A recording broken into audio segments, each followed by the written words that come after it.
you happy anymore, say welcome, welcome. If you happy anymore and you really want to show, if you happy anymore,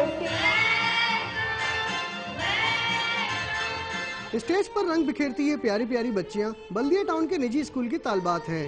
सालाना function के लिए इन बच्चियों ने दिल लगाकर तैयारी की। कोई तितली बन गई तो कोई परी।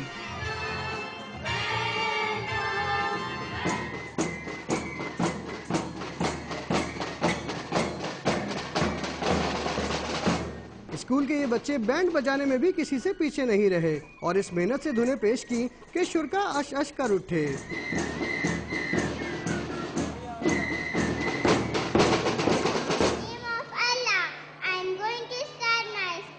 स्कूल की सालाना तकरीब में इन बच्चों ने मुख्तलिफ टैबलोज में अपनी कारकर्दगी का मुजाहरा करके ये साबित कर दिया है कि वो भी किसी से कम नहीं।